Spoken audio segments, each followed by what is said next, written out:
Very good morning students. तो आज हमने टॉपिक करना है चैप्टर 3 का last topic, that is called consumer equilibrium with two commodity case. तो पिछली वीडियो में हमने कंज्यूमर इक्विलिब्रियम के बारे में पढ़ा था, जिसमें हमने वन कमोडिटी केस के बारे में पढ़ा था। तो आज हम पढ़ेंगे कि टू कमोडिटी केस में जो कंज्यूमर है वो कब इक्विलिब्रियम लेवल को अटेन करेगा। ठीक है, तो सबसे पहले हम इसका दोबारा से मीनिंग एक बार क्लियर कर लेते हैं कि कंज्यूमर इक्विलिब्रियम होता क्या है। Consumer is set in equilibrium means consumer जो है वो इक्विलिब्रियम लेवल पे तब होगा when given his income and market price of commodity he plans his expenditure in such a way that he maximize his total satisfaction. It means कि जब consumer के पास जितनी इनकम है और मार्केट में उस गुड्स का जो वो ख़रीदना चाहता है उनका जो प्राइस चल रहा है उनके अकॉर्डिंग वो अपने एक्सपेंडिचर को प्लान करेगा इस वे से ताकि उसे मैक्सिमम सेटिस्फेक्शन मिले। ठीक है, अगर हम बात करें, अगर मेरी इनकम 100 रुपीज़ है, ठीक है, तो मेरी इनकम के अकॉर्डिंग मैं मार्केट में जाके प्राइजेस देखूंगी जो मैंने गुड्स को परचेज करना है। मैंने 1 गुड को लेना है या 2 गुड्स को लेना है, मैं अपने एक्सपेंडिचर को उस वे से प्लान करूंगी कि 100 रुपीज़ में वो चीज़ें मेरे को मिल जाएं। ठीक है, तो मैं उसको क्या बोलूँगी, कंज्यूमर इक्विलिब्रियम, ताकि मैं सारी चीज़ें उन 100 रुपीज़ में ख़रीद भी लूँ और मुझे उनसे टोटल सेटिस्फेक्शन भी मिल जाए। ठीक है, तो अब यहाँ पे हम टू कमोडिटी का केस है, तो यहाँ पे हम लेंगे एग्जाम्पल गुड एक्स और गुड वाई की। इट मीन्स कि मैंने गुड एक्स भी खरीदना है और गुड वाई भी खरीदना है। आप यहाँ पे कोई भी एग्जाम्पल ले सकते हो, लाइक अगर आपने चॉकलेट्स और मान लीजिए केक्स खरीदने हैं, ठीक है, टू कमोडिटी हैं आपके पास, तो आपने अपनी इनकम को इस तरीके से यूटिलाइज करना है कि आप उन दोनों प्रोडक्ट्स को खरीद पाओ और उससे मैक्सिमम सेटिस्फेक्शन लेवल अटेन कर पाओ। ठीक है, तो यहाँ पे जैसे वन कमोडिटी केस में कुछ कंडीशंस थी, वैसे सेम इसमें भी 2 कंडीशंस हैं जो फुलफिल होनी चाहिए। अगर ये दोनों कंडीशंस फुलफिल होती हैं तो ही हम कह सकते हैं कि जो कंज्यूमर है उसने इक्विलिब्रियम पॉइंट जो है वो अटेन कर लिया है। ठीक है, तो सबसे पहले पॉइंट है law of equi marginal utility, कि जो हमारा इक्वी मार्जिनल यूटिलिटी का लॉ है वो यहाँ पे फुलफिल होना चाहिए। इसके बारे में मैं आपको डिटेल में बताऊंगी कि ये क्या होता है। ठीक है, सेकेंड कंडीशन ये है कि एम यू एक्स जो है divided by P Y is equal to M U Y divided by P Y is equal to M U M. It means जो मार्जिनल यूटिलिटी ऑफ एक्स है वो अगर हम डिवाइड करेंगे पी एक्स से और एम यू वाई को divide करेंगे पी वाई से तो एम यू एम इक्वल होना चाहिए, means marginal utility of money equalize होनी चाहिए। ठीक है, तो यहाँ पे हम फर्स्ट केस करेंगे, that is law of equi marginal utility. तो सबसे पहले तो यहाँ पे हम इसकी डेफिनेशन रीड आउट करेंगे कि एक्चुअल में डेफिनेशन क्या है इसकी। It states that consumer will distribute his income between the goods in such a way that utility derived from the last to be spent on each good is equal. It means कि ये वाला law जो है वो क्या कहता है कि कंज्यूमर अपनी मनी को इस तरीके से यूटिलाइज करेगा कि वो जो भी गुड्स को खरीद रहा है और जो अपनी इनकम का लास्ट रुपये वो स्पेंड करेगा ऐसी गुड के ऊपर जो उसे इक्वल सेटिस्फेक्शन प्रोवाइड कर रही हैं। ठीक है, अब मैं आपको एक एग्जाम्पल के थ्रू समझाऊंगी इसको। फर्स्टली लाइक एक कंज्यूमर है, उसकी इनकम 5 रुपीज़ है, ठीक है, और उसने जो प्रोडक्ट्स परचेज करने हैं मान लीजिए एक्स और वाई, ठीक है, और 1 यूनिट 1 रुपये का है, ठीक है, और एक रुपीज़ की अगर मैं यूटिलिटी मनी में देखूँ, मनी टर्म्स में, तो 8 यूटिल्स की है। ठीक है, तो यहाँ पे मैं यूनिट्स ऑफ मनी लूँगी 1 2 3 4 5 यूनिट्स की। ऐसे ही मैंने एम यू एक्स लिया और एम यू वाई लिया, ठीक है, और एम यू एम तो मेरा सेम ही रहेगा क्योंकि हर यूनिट पे मुझे 8 यूटिल्स की ही यूटिलिटी क्या चाहिए। ठीक है, तो यहाँ पे मैंने marginal utility of money same ही रखी है। यहाँ पे एम यू एक्स लिया है मैंने, ये अपनी तरफ से, क्योंकि ये डिजिट्स मुझे थोड़े ईजी लगे इसलिए मैंने लिए हैं, नहीं तो अदरवाइज़ आप बुक के अकॉर्डिंग भी ले सकते हो। ठीक है, वैसे ये ईजी है लर्न करना, तो आप इसी के अकॉर्डिंग करो तो बेटर है। ठीक है, जैसे यहाँ पे एम यू एक्स है वो 12 10 8 6 4, ये आपको पता ही होगा जो मार्जिनल यूटिलिटी का मैंने सिखाया था कि law of diminishing marginal utility, इसके कारण ये हमेशा डाउनवर्ड ही स्लोप करेगी। ठीक है, ऐसी मैंने M U Y, it means कि जो मैं अगर वाई यूनिट कंज्यूम करूँगी या लूँगी तो उससे मुझे कौन कौन सी यूटिलिटी मिलेगी, 10, 8, 6, 4, 2। ठीक है, अब यहाँ पे हम इसको थोड़ा सा समझते हैं डिटेल में। अब मैंने यहाँ पे अपना 1 रुपी स्पेंड करना है। ठीक है, मैं मार्केट में गई, मैंने वहाँ पे देखा कि जो मुझे फर्स्ट यूनिट है उससे मेरे को यूटिलिटी मिल रही है MUX, अगर मैं परचेज करूँगी 12 की। ठीक है, अगर मैं Y गुड परचेज करती हूँ तो मुझे उससे यूटिलिटी मिल रही है 10 की।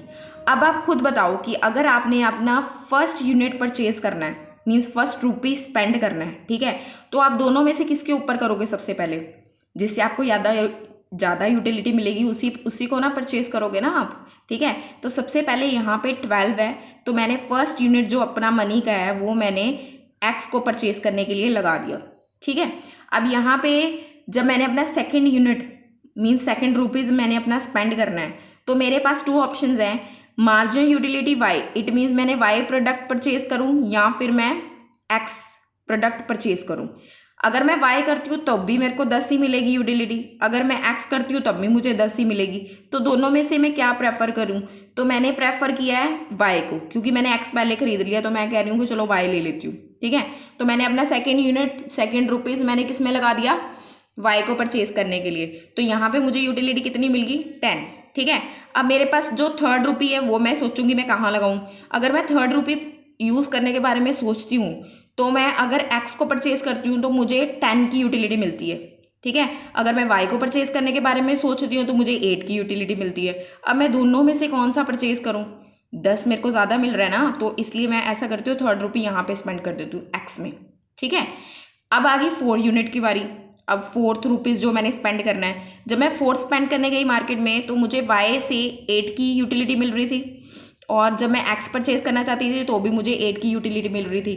अब आप सोचो कि मैं दोनों में से क्या परचेज करूं, क्या परचेज करना चाहिए मुझे। Y से भी सेम है तो X से भी सेम है।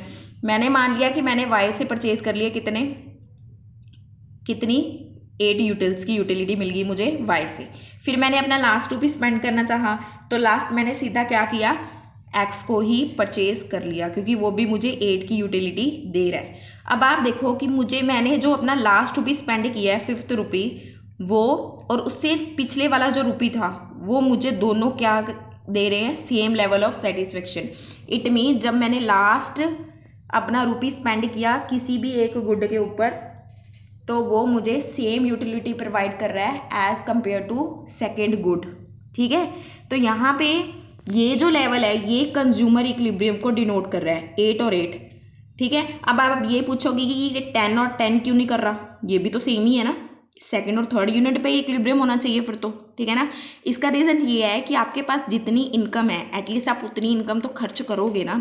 3 रुपये से खर्च करके तो नहीं बैठ जाओगे, अगर 5 रुपये हैं तो 5 के 5 आपको खर्च करने हैं। ठीक है, तो इसलिए जब तक वो पूरे आपकी जो मनी है वो यूटिलाइज नहीं हो जाती तब तक हम इक्विलिब्रियम लेवल को फाइंड आउट नहीं कर सकते। ठीक है, तो इसलिए मैंने यहाँ पे इक्विलिब्रियम पॉइंट लिया है जहाँ पे मैंने 4th रुपीज़ और 5th रुपी स्पेंड किया है।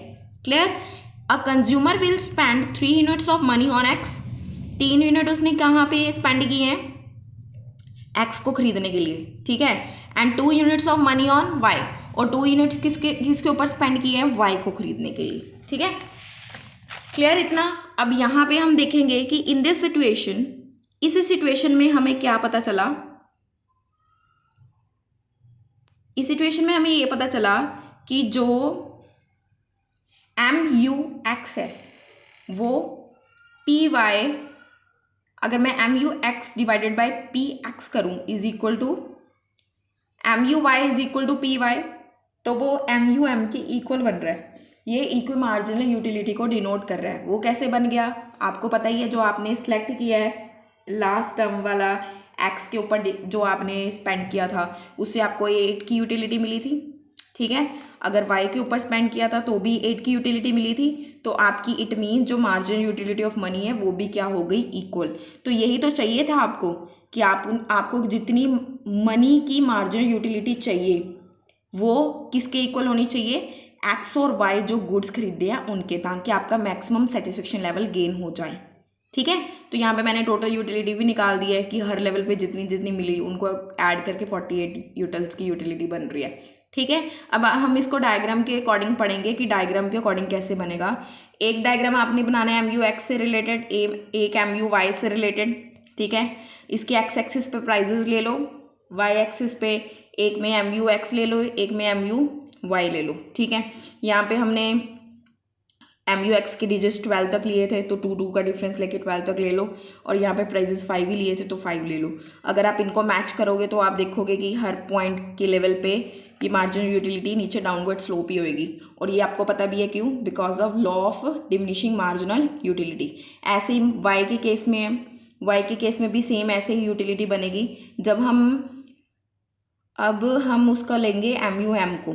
अब आपको पता है MUM तो सेम ही है, 8 की यूटिलिटी हमने डिसाइड की हुई है, तो अगर 8 की यूटिलिटी हम हर लेवल के ऊपर बनाएंगे, इस पे भी 8, इस पे भी 8, इस पे भी 8, तो एक ये ऐसे हॉरिजॉन्टल लाइन बन रही है, ठीक है, जो ऐसे ही कट करके जाएगी इसी 8 लेवल के ऊपर, ठीक है। आपने यहाँ पे 8 बना लेना है, ठीक है, 8 का लेवल है, ठीक है।